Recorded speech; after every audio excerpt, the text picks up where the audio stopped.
I think there's a couple of reasons why we seem to be in the dark ages for hormone health, and that is where we are.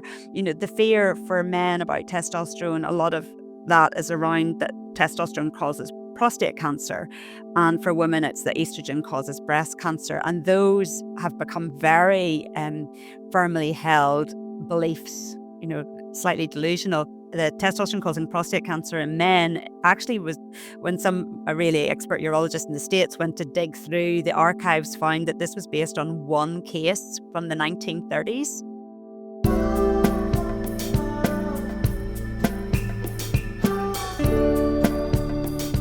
Hello everyone, and welcome to another episode of It's Never About Money. I've known for some time that hormones play a very strong and powerful role in the way that we engage with the world. But what's become increasingly clear is that when hormones are out of balance, whether that be in men or women, it's really difficult to determine whether mental illness is mental illness or it's related, or burnout is burnout or it's related to hormone health. And now arriving at the middle part of my life, my curiosity for hormone health has only deepened. And I was fortunate enough to be connected by one of the amazing members of our community to Dr. Ceri Cashell, a GP and a powerful advocate for hormonal health. Ceri is also the co-founder of Healthy Hormones, a platform educating both patients and clinicians on how hormone shifts, particularly around perimenopause and menopause, can deeply affect well-being, mood, energy, and relationships. Her work helping dismantle decades of misinformation and bringing dignity and clarity to a topic that's long been neglected. This conversation is for anyone who's ever sensed that health underpins everything we care about, our values, our capacity to work, connect with each other, and live meaningfully. And I want to thank those who've already been engaging with me online about this. It's clearly a topic on many people's minds. Let's keep that dialogue going after the episode actually airs. Awareness grows when we share openly and listen deeply to each other. So, Ceri, welcome to It's Never About Money. I'm super excited, Ceri, to have a chat to you because, a lot of the time in my private practice when I'm talking to my clients, we're doing the values game. And a lot of them intuitively pick health because it seems like intuitively that health often should come before anything else because it affects so many things. So I'm excited to talk to you specifically about hormone health, which from our brief conversations before is really the kind of foundational sort of building blocks of health. It's so fundamental to everything that we do and decide to do. So what drew you firstly into the world of hormones and hormone health? What was that sort of turning point for you personally? Yeah, I think that's so correct, that hormones really are like integral, they are foundational in health. And, health should be our number one priority because without your health, you really can't do anything else. You can't enjoy your leisure time. You can't work productively. And for me, I think as a primary care doctor, a GP, I really see people in the whole context of their lives. So they come in as a whole person, and I'm really trying to prevent disease, but also trying to make sure they're living their best version of themselves, in their professional life and in their personal life. And it was a patient 4 to 5 years ago now that came in and said she'd really been transformed by some kind of magic medicine, which for her was testosterone. So this was the first time I'd really encountered a female patient wanting to continue on testosterone in her case, and she'd really felt it had transformed her ability to work and to partner and to parent, and wanted me to learn more so that I could share that transformational medicine with other patients, particularly women in that case. Yeah, it set me off on a voyage of discovery, realized that the very poorly named sex hormones, estrogen, progesterone, and testosterone, they've been gendered. They never should have been gendered. All humans have exactly the same three sex hormones, just in different amounts. And they play a critical role in really cellular health. We know that mitochondria, our little battery packs, are covered in estrogen receptors, probably covered in testosterone and progesterone receptors too. And these so-called sex hormones are very active in our brain. So they really determine how we think, how we feel, how we learn, and how we behave, which really is the essence of yourself. So Mhm. when they're off kilter, you're just not going to be in optimal condition in whatever it is you're wanting to do. So, as a GP, with this new kind of found lens that you have and the focus and the specialization, did you often, or do you currently often find that when people come and see you for other things, there's often a sort of suspicion that it could actually be a hormone related issue again? And can you give us some examples of what people can come in to your clinic with, or perceive that they might have, and then end up with an understanding that there's something not quite right with their hormone health? Yeah, so I think really the key to understanding is that these are not sex hormones. They are just hormones that act on every single system, every single cell in the human body, male and female. So that means when they shift or they decline, it can affect every single system and every single cell. So for both men and women, when hormones do decline, it can impact anything. So everything I can see hormones in every single presentation. I think the big things that are really critical for people are, mental health presentations, looking Yeah. at hormone levels there.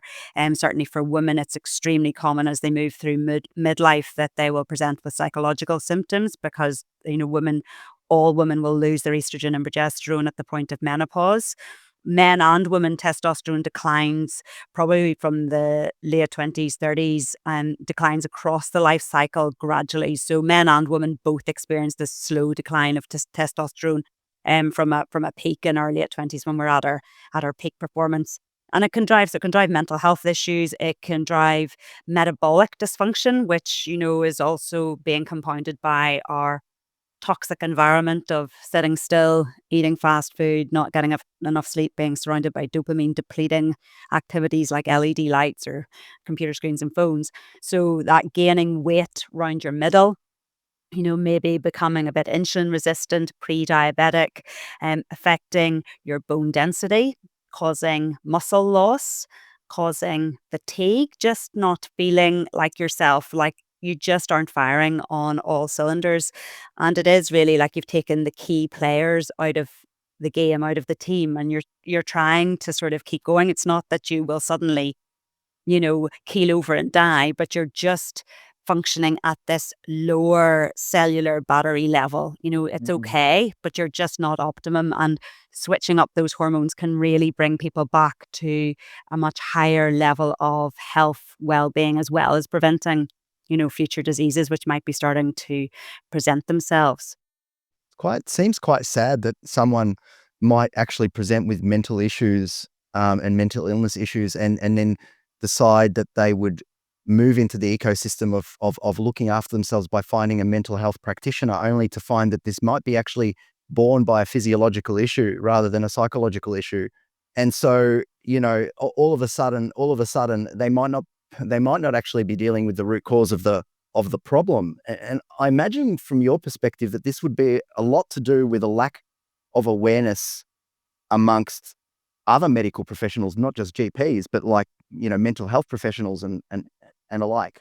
Yeah, absolutely. I mean, so this is one area where I say there's real health equity in between men and women, is that hormone medicine, when we're talking about these sex hormones, is done equally poorly for both men and women. And it's really absent from medical training. We're not taught about it at medical school. It's not a part of our postgraduate training. Even people who specialize in hormones, endocrinologists, often aren't that confident or comfortable with prescribing sex hormones such as testosterone to men and to women. And it really means you're missing a major part of the biological part of health. When we look at mental health, we've really focused on the psychological aspect, which is important. You've got to look at trauma, you've got to look at what's going on in your life, your boundaries, how you respond to things, and the social aspect. Are you trying to do too much? What are your relationships like? What's your work like? But we also have to remember that we are biological beings. So when things are changing at a cellular level, because of changing chemistry, that drives low mood, anxiety, insomnia. So if we don't address the biological causes, there's no amount of psychological therapy that's going to fix that. Mm. Makes sense. I mean, you talk about hormones not just as chemistry, but as identity. Is that what you mean by that? Like literally our identity and our personality, or what we perceive to be our personality, could be driven in a large part by the effectiveness of our hormones or the ineffectiveness of the hormone levels, right? Yeah, absolutely. Because, our neurotransmitters in our brain, the four key ones are dopamine, which everybody's heard about. That's your motivation and reward. You're a go getter. Your serotonin is, you're happy, contented, resilient. GABA is you're chilling out. And glutamate is you're kind of learning, you're on. And they all need to be balanced. And we've got good evidence that the sex hormones, which are really brain hormones, really, allow them to work as a beautiful symphony. And when they're out of whack, then it's bad heavy metal. And, you're going to be in this more agitated or more flat state. And that is your personality, So people who run with low hormones, that will really affect your how you behave and how you feel. And that kind of is personality. Yeah. Again, it's challenging to think about how we sometimes think about ourselves and our personalities, and then judge aspects that may not be to our liking. And to some extent, it's can be beyond our control if we haven't, you know, completely sort of covered off on this sort of, what we are discussing now as being primary health related issues. Like, Yeah, I think as humans, I think we can be a bit arrogant about feeling that we're above the biology, we're above the sort of the structure and the yeah, chemistry of, yeah, and really, yes, there's things that we can very much do. We have free will, we can modify a lot of our behaviors, which, and a lot of that can really drive better health and better hormonal health. But to sort of negate the value of this very basic chemistry, which, does determine what our cells are doing. We are just us we're a being that's made up of all of these tiny building blocks which need adequate communication. So hormones are just chemical messengers that go from one part of the body to the other, telling the destination what to do and when to do it. So it's like cutting the Wi-Fi off, or running on 2G. I don't know if that ever existed, but like we now live in a world we need to be running 5G. We need all the bars. we And do. when the hormones are down, it's kind of like a wee bit of a average 3G, or it's really, or maybe going back to like analog phone calls, it's slow. Yeah, makes sense. It's a good analogy, actually. I'm not sure if 2G was ever around, but I know. But a Nokia. So, how does hormone health actually influence someone's ability to work, to parent, to show up in a relationship? Because it's never about money. And in a private practice, I often talk about chasing money for money's sake itself is not what people often want to do. There's all these other things. And health seems to be one of the fundamental ones we all innately and intuitively feel. How does health, if you don't have that good health, that good hormonal health, how does that show up in the way that we, interact in our lives, through in family and in our career, that sort of thing? So what we do see is, because, and again, it goes a lot back to how the hormones will affect your brain health. So if you're running with, for women, they go into these very fluctuating hormone levels, in midlife, but also even in our reproductive years, our hormones change across the cycle, and then your testosterone fluctuates across the 24-hour period of the day. So we have quite different hormonal rhythms, but we do both have rhythms. And when hormones are low, your brain just isn't as switched on. So women particularly do talk a lot about brain fog in perimenopause. And it's a bit of a colloquial term and really should be called neurocognitive syndrome of perimenopause and menopause. And that's because you don't have the estrogen, progesterone, testosterone in your brain that allows you to focus, to concentrate, to remember, to plan. And also your mood will shift, so you're not as tolerant, you can be Mhm. more irritable, you can lose, and I think men definitely experience this as well, when as testosterone drops, again, that reduced cognitive ability, but also a loss of self-esteem. Your confidence is down. You're not as prepared to push yourself. So we've got more data on women because we do have this biological transition that all women go through. We've got very hard data that women are reducing their hours, are reducing and leaving the workforce often years before they'd intended, because of ill health, which is certainly in part due to this hormonal transition. And it really affects. That's one of the things that impacts my patients the most, is that they've been doing a job for years. They're accelerating through their career. They're absolutely smashing it. And then suddenly they cannot manage it anymore. And then it's transformational to see when you optimize hormonal health again, they're back on it. They're still doing the multiple things they were doing last year, but they're able to do it again. So you really see that transition of these hormones being regulated in the brain. Your confidence is back, your self-esteem is back. You can remember your words, so you can present at meetings. You can plan tasks, you can negotiate, you're confident. It's really transformational. We don't have the same data looking at that in men, but although we're different, we're very similar. And I have male patients are on testosterone, and they really feel they get that confidence can come back. And testosterone in men is different. We can talk to that a wee bit more. But you do see that switched on confidence coming back. In relationships, for women and men, low testosterone is associated with loss of libido. So that loss of, intimacy with your partner can really devastate relationships. And it's a really important thing to address. It's not just, a recreational. I still think it's what keeps, intimate partners often in a relationship. As a parent, parenting with hormonal fluctuations or low hormones is challenging. Children are, they're hard work. Like they're probably one of the hardest things you can do. So you need to be on all cylinders if you're going to manage, kids in the house, because they'll try you at every turn. So, really in all those domains of professional and personal life, again, so key to have those all online. And so you can do all those things, at each 24 hours, partner, parent, and, turn up at work. And if you're one of the people that are driven by money solely, then you would listen to this as well, in the sense that, you could have lost income, burnout, early retirement. All those things are possible if you're not looking after yourself, or not necessarily even looking after yourself, or you're not being aware of what might be going on unnoticed. And so, But also, even if you're saying as well, if you have to be, although you can optimize hormones, part of that is making sure that you have reasonable physical expectations of, your body, that, if you deprive yourself of sleep, particularly for men, well, and women, but we'll really see falling testosterone levels if you're not getting enough sleep. So always putting your health there alongside your professional work. You can't sleep when you're dead. You need to sleep every night. So there's a real danger in this pursuit of success and, fulfilling yourself at work, that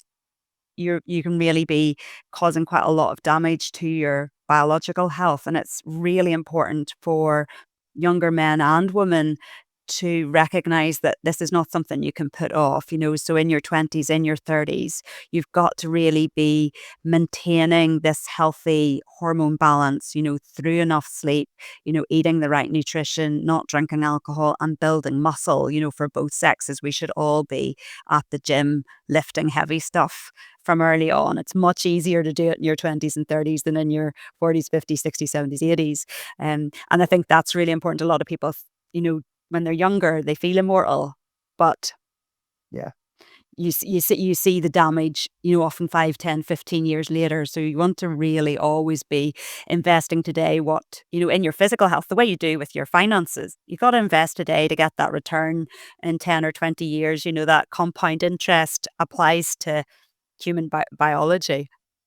Yeah, that makes sense. And we've had a lot of community engagement, on LinkedIn and socials, prior to this episode. And a lot of it is around, we had people asking about perimenopause and menopause, and the hormonal shifts that actually happen under the surface, which you've kind of just addressed. But also, the idea of having an overactive or underactive thyroid, and how that can affect autoimmune conditions. Just wondering whether you've got any insights into that. Oh, yeah. I mean, this is again, in our modern world, a lot of people would refer to it as a toxic soup. So, we live so such in a way that is contrary to how we were designed, if the transformation and not necessarily a good way of modern society compared to where humans evolutionarily are at, we should really still be living in a farm and, getting up when it's daylight, going to bed when it's dark and, moving. Whereas nowadays we live in this very pro-inflammatory environment, Mm, inside LED lights, not moving, going to bed too late, too much blue light in the evening, as well as these ultra processed foods. But also the external environment has really changed. We've got higher levels of pollution. We've got, noise pollution, sound pollution, light pollution, and microplastics in the food chain. We know, for instance, that placentas when you're developing, that there's actually up to 90% of placentas, that like in a baby in utero is living off, have got microplastics in them. So we've disrupted hormones and biology from the get go. And part of that drives inflammation and autoimmune disease. So we're seeing higher levels of autoimmune disease. We're seeing much higher levels of food allergies, medication sensitivity, because all of that means that our nervous system and our immune system is permanently on high alert. So we release these little inflammatory chemicals all the time, which isn't good. Chronic inflammation is really necessary for healing and fighting off mm, infection. You need it to come in bursts. It's really important. But mm. when it sits there at this low level all the time, it does drive, a lot of chronic disease, like diabetes, dementia, bone density loss, heart disease, but it also does drive autoimmune disease. So we've got our poor nervous system and immune systems have really been affected by modern living. So we have to really work hard to go against that and get back to what's healthy for us. So, and thyroid disease would be a big, one of the big things that we do see a lot, especially in times of hormonal shift. And you're suggesting that these pro-inflammatory behaviors and sort of actions that we do take in the society that we're in today are pretty strongly correlated and related to um, hormone levels and Yeah, there's some, well, again, very hard to see causality and, as opposed to yeah, of correlation, course. but there is, I mean, there's a wonderful graph that I saw last week showing the increase amount of plastics being used and the decrease in male testosterone levels at infertility clinics. So they collect really good population data on testosterone through sort of sperm donation clinics and infertility. And we've seen that decade on decade, you're a man aged 30, the average testosterone has fallen from the 90s to the noughties to now. So we're seeing almost like this almost handmaid's tale change in human hormone levels, which is really quite frightening. And we don't have the same data in women, but we are seeing that our environment is really impacting not just autoimmune disease, but hormonal health, chronic disease. We're seeing this rise in obviously obesity, and there's multiple things happening, but it's all connecting, and it really a lot of it is driving a lower level of health at a population level. Mm. So I'm really interested about why we're advanced in so many areas, but we seem not to be too advanced in this specific area. It's almost like we're learning about this now. It seems strange given our conversation that that's the case, but I wonder whether some part of it is relating to the gendered idea of certain hormones being related to male. Testosterone is male and estrogen is female. I wonder whether there's these kind of mythical ideas that are kind of in our narrative that is creating a lack of proper awareness. Yeah, there's a I think there's a couple of reasons why we seem to be in the dark ages for hormone health, and that is where we are. The fear for men about testosterone, a lot of that is around that testosterone causes prostate cancer.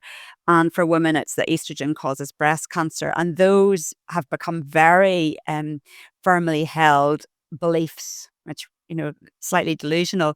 The testosterone causing prostate cancer in men actually was when some a really expert urologist in the States went to dig through the archives, found that this was based on one case from the 1930s. So, has really challenged that narrative. And so where, certainly, there is a bit more testosterone prescribing, and testosterone prescribing in men is different to women, because if men, it's really important that men who are worried about the low testosterone are aware that if you use testosterone, you can cause infertility by using high dose. So it is really important that testosterone replacement is done by somebody who knows what they're doing. Uh, al- Recognizing it's hard to find somebody as well. And there's different ways that you can bring your testosterone up. But yeah, so there's really been this fear about hormones being cancer causing in both genders and both sexes. And the other thing I think does come back to money. I think it is all about money when it comes to hormones. So hormones are naturally occurring substances, so you can't patent their chemical structure. So there's very limited profit for the pharmaceutical industry to make hormones. You can only patent Ah, the delivery device.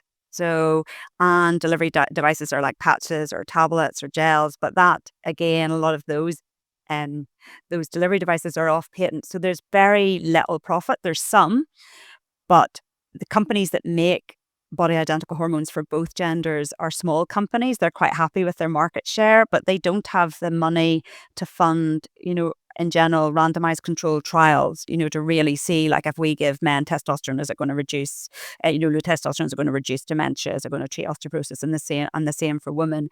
And we've got a medical education system that I think is very much influenced by the pharmaceutical industry. And I can tell you 20 different drugs for high blood pressure and high cholesterol, but I knew nothing about estrogen, progesterone, and testosterone. So I think my training, in a very insidious, subtle way, has been quite influenced by by somebody's profit sheet. And the whole scaremongering around women's hormones and estrogen was at a time when cholesterol and the cholesterol treating drugs, the statin industry, was at really was the biggest selling drug. And the trial that sort of scared women off hormones was designed to see if HRT would reduce heart disease. So I feel there was an agenda there to say that it was dangerous, because that would have really shook the statins market share. So I think a lot of the time, unfortunately, when bad things are happening, it's all about money.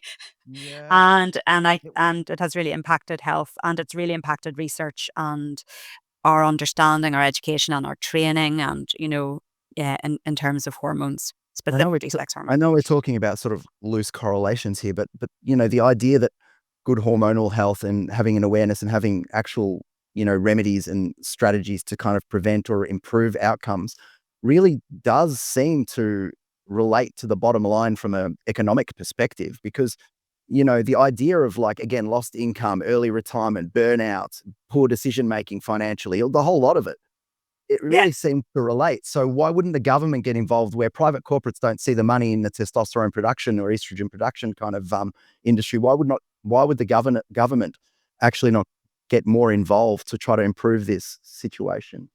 I feel they don't actually have, I don't think the will is there, or really the understanding.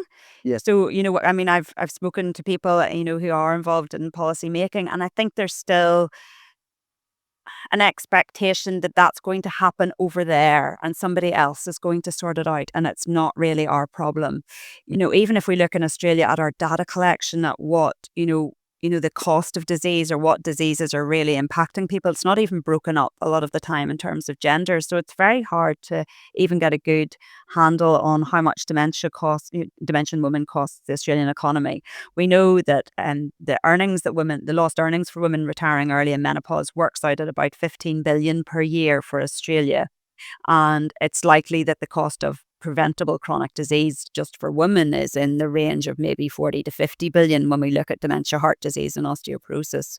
So it's a huge amount of money, but again, because it is about money, I think governments live very much in the here and now and in their profit balance sheet, and they're not prepared to invest in the policies that would make a huge difference, whether that's increasing sport at school, because that's when we build our bone and our muscle and really can counteract some of the environmental hormonal damage. Better food policies so that, affordable, good food is accessible to everybody. Mhm. We are influencing our fast food industry, our sugar industry, they're huge. These are massive hormone disruptors in our young population, yet government turns a blind eye to that. So there's huge things that government policy could do that would really start early in somebody's life to optimize their future health well-being, which would absolutely translate into better economic output, never mind, lost earnings and cost of chronic disease. So but you'd need somebody to really, it's almost like the politics interferes with it. So they're so busy trying to manage the here and now that they don't have the ability, the flexibility, or I think even the ability to go, almost this policy needs to be taken out of politics and let somebody just, have a health czar, which they've looked at in other countries, who says this is what we need if we want to improve the health of our nation and the economic, output of our nation. It needs to be immune from the political will of the day. Yeah, well, I mean, this whole podcast is about individuals trying to create a subsystem within a system that might not actually work for them. So you've already outlined a number of different things that people can do to try to get themselves in a position with non-pharmacological interventions to begin with, to get themselves in a position that their hormonal health is likely to be levels likely to be optimized. Again, getting the light at the right time, getting the right levels of sleep, nutrition, those types of things. Now, what if you are in a position where you have actually meticulously done all of those things, yet you're still suffering from, an issue with hormones? How available are other treatments, interventions, pharmacological interventions as an example? How available are they, and how willing are doctors to prescribe such things? What are the risks? So if we look at, so it is slightly different for women and men, because women have this, midlife loss of hormones, which they absolutely will have, and no amount of lifestyle change will bring back your estrogen and progesterone. They're gone unless you replace them. So more and more doctors are confident at prescribing hormones. It's still, the majority of women don't get HRT, or hormone replacement therapy, or MHT. So less than 15% of Australian women are in midlife are on MHT or HRT, and more than 25% are on antidepressants. So that shows what drugs people were still more confident in prescribing. But that is changing. And I think sort of social media awareness and, really a grassroots advocacy and awareness and campaigning has really elevated women's understanding of hormonal health. So more and more doctors are more confident at prescribing hormones. For the majority of women, hormone therapy is safe and effective. We use estrogen through the skin, which means it doesn't have a risk of clot or stroke. You can even use it after a heart attack.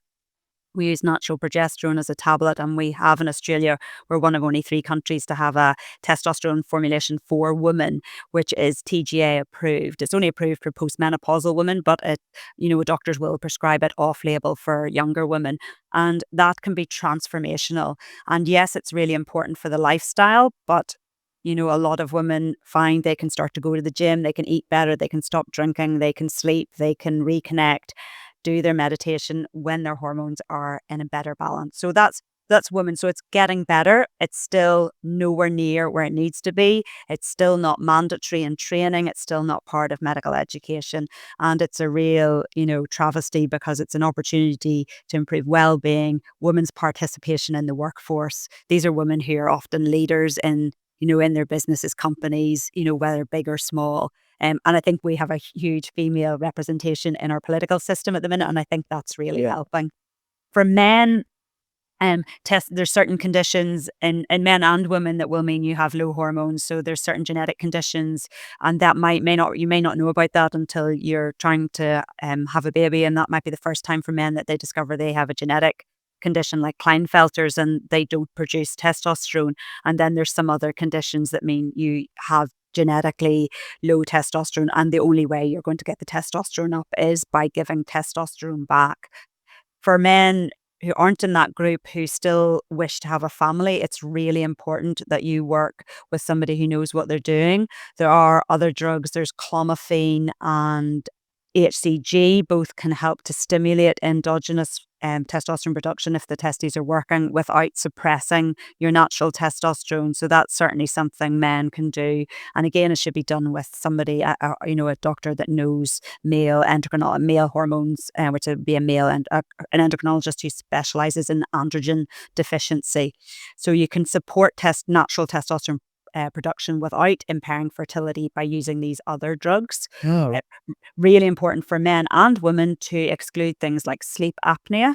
So if you don't sleep properly, you'll not produce enough testosterone. So sometimes just by getting men onto a CPAP machine, their testosterone will come up, addressing metabolic dysfunction, like we talked about, building muscle. But for men who have done that or actually don't have the motivation to do it because they're in this low hormone state that they can't get to the gym, they can't make better food choices because they're flat, they're depressed, especially if they've completed their family, then the risks of testosterone supplementation are actually quite low. There is no good evidence that it increases your risk of prostate cancer. Low testosterone is associated with prostate cancer. hmm. Low testosterone is associated with diabetes, dementia, osteoporosis, depression, and low muscle mass. So I for think we I got do, to. I think we got to distinguish between, bodybuilder testosterone yeah, flooding your body with that compared to what we're trying to talk about right here. I think there might be some myths again that come good point. from that idea, don't you think? Absolutely. A lot of the negative data and research that shows that testosterone is dangerous is related to the synthetic testosterone and sort of more these real anabolic steroids that really bulk you up.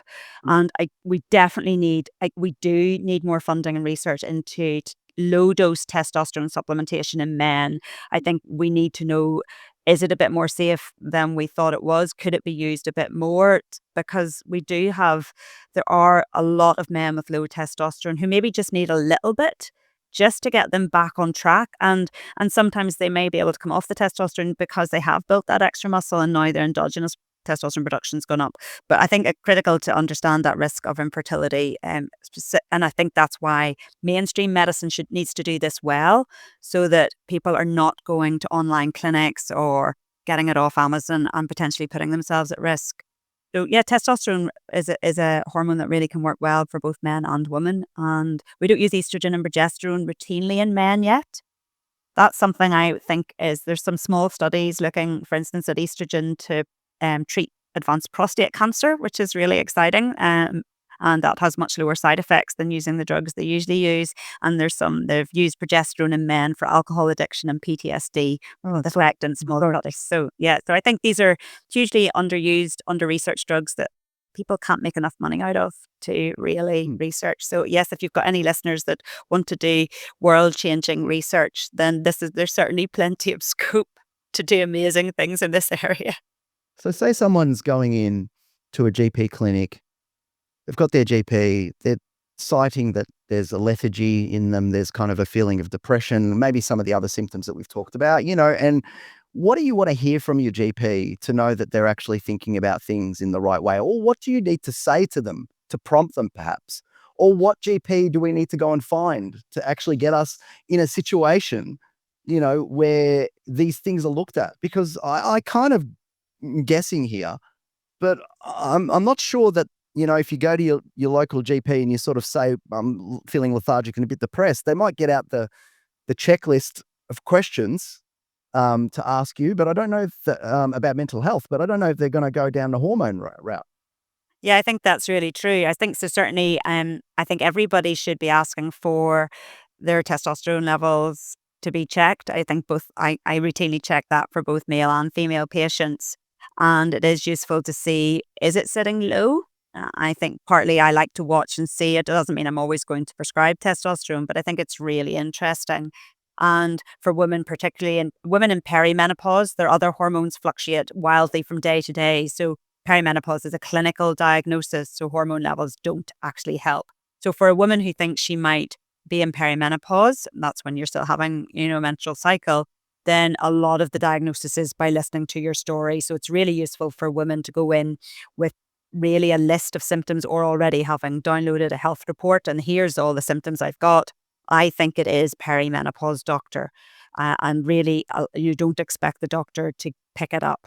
And what we tend to do for women is we're often ruling out other causes, like an underactive thyroid or anemia or something else. But we can simultaneously treat you for the symptoms that you've got using hormone therapy as appropriate. With men, you will need to I think most men would need to ask their GP to check their testosterone, and you will also need to check there's pituitary hormones as well, the FSH and LH, and sometimes we do DHEA as well, and estrogen to check it's not converting too much. And then it really depends on the GP. It is very restricted in terms of testosterone prescribing for men. It's actually harder than it is for women. And it is, if you want to get it on the PBS, the cheap drug system, you do need to be referred to an endocrinologist. Mm, And there are endocrinologists who do have an interest in men's health. There's not a lot of them. We need more, mm, because I think if you're doing diabetes medicine, I feel that this should just be another part of, the tools and the treatments on option. So I think as a man and a woman, you have to be very specific and say, I think it's my hormones. I need to have them checked, or I need to have them considered, depending on where you're at in life. And if the GP is not confident, which, to be fair to us, we've not been trained, then asking for a referral to somebody who does know more about women's health or men's health, because I'm not taking no for an answer, really exploring it properly. yeah, absolutely. I think there's a lot on the line, so I think it's worthwhile really pushing that. So what are the examples that you might have of people that you've come across that have absolutely completely changed their lives as a result of this? Have you got any examples that come to mind, or one example that comes to mind where? Yes, so many. I mean, one of the stories that I've got permission to sort of tell is a woman that I first saw, I think, 8 years ago, and she came with all of these weird symptoms. She had, well, they're not weird in retrospect, but they felt weird at the time. Yeah, yeah. She'd seen, and then by the time she saw me, she'd already seen 6 specialists and had a couple of hospital admissions. She had insomnia, anxiety, overwhelming fatigue, and she had electric shock feelings all over her body, and nobody could work out what was wrong with her, and she was on a low dose antidepressant.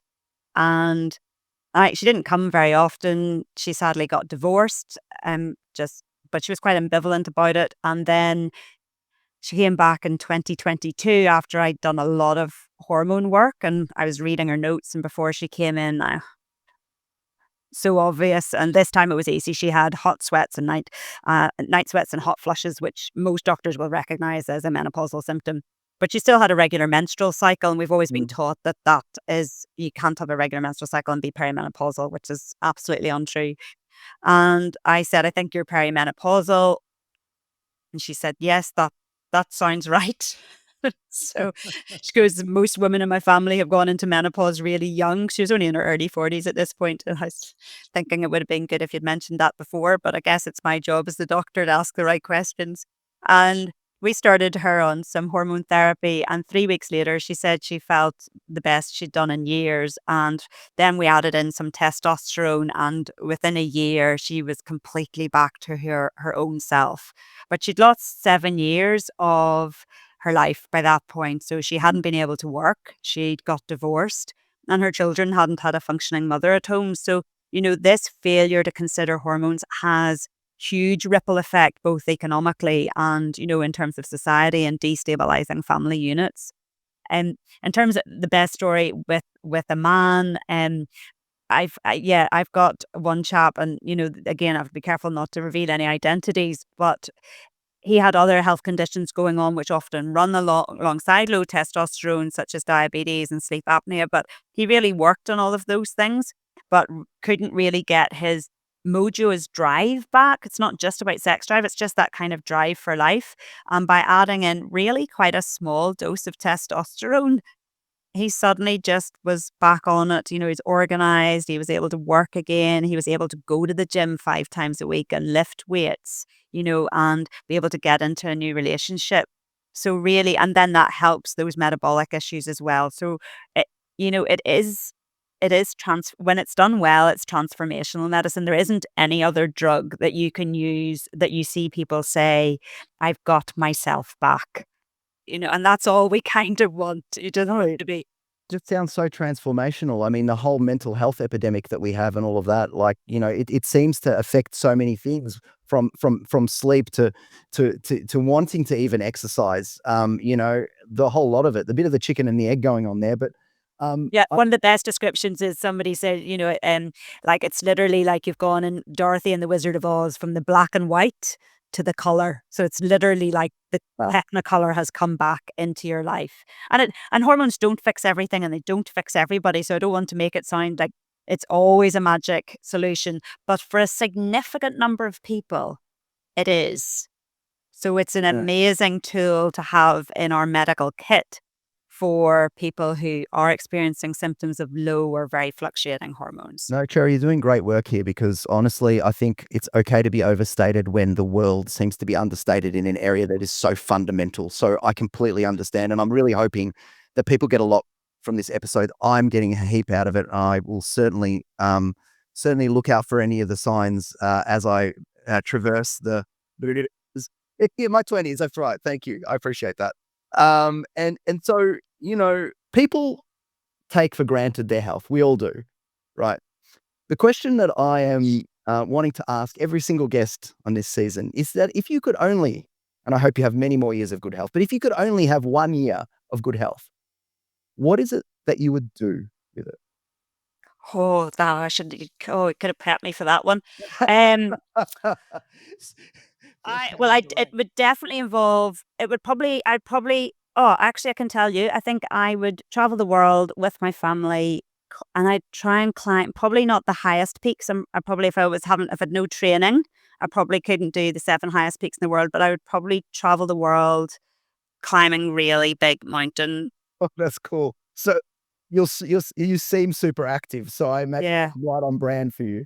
Yeah, I think I would choose like maybe not the highest peak. It was some continents I could probably do. I could probably do the one in South America. I think that's Aconcagua, is it? And then Kilimanjaro. I could do those. Everest might be a bit past me. I might have to do one of the smaller Himalayas, and maybe some small ones in the UK. But yeah, no, I would do that. It definitely would involve being outside in nature, and exercising. And I do laugh, we spend so much of our time, and I'm the same, working in these offices. I love my job, which lots of people do, but you do spend a lot of your waking time working to have the money and the time to really do the things you like. Yeah. And I think we have to be really careful to maintain, to get the balance in those priorities. We do need to work, but really making sure that you don't miss out while you're young and healthy on really enjoying, what's free outside. Yeah, and I suppose everything that we've been talking about today is about making sure that people have the capacity to make good decisions and think strategically and think about taking time away and all of those types of things. And one can do so when one is healthy. Exactly. If you're in the depths of depression, you can't make any decisions. And, mood disorders, I'm lucky I've never experienced it, but it's like the worst pain ever because it's in your brain. You cannot escape it. You've got a sore leg, you can get a bit of distance and you can see that it's your leg. If you've got a depressive mood disorder or you're feeling suicidal, it is the worst pain ever. And for some of those people, we could be using hormones to help. And I think that's it's a terrible tragedy in medicine that we have not been using that when we know it works, and we've known it works for decades. Yeah. Look, thanks for your amazing work. And I'm looking forward to continuing this conversation on socials afterwards, because we've had a lot of pre-chat and I'm sure it's going to happen post this as well. I'm hoping that people listen to this and actually make some changes in their lives, preventative potentially, and also are a little bit more aware of what to look out for and what to say to their GPs if they're having some concerns or issues. So again, thank you so much for taking the time. It's been an absolute pleasure. And I think you should definitely go and climb those mountains regardless. I think that's a great idea. In fact, I'm not taking the family. I'm just going to go on my own. Good on you. Appreciate it. Thank you so much for having me. Thank you. No worries. If you have resonated in any way with the sentiments of this podcast, we would be delighted to direct you to our website, www.itsneveraboutmoney.com.au, for more free resources and education aimed at improving your capacity to make sound financial decisions for the benefit of your family. We wish you every success, however you define it.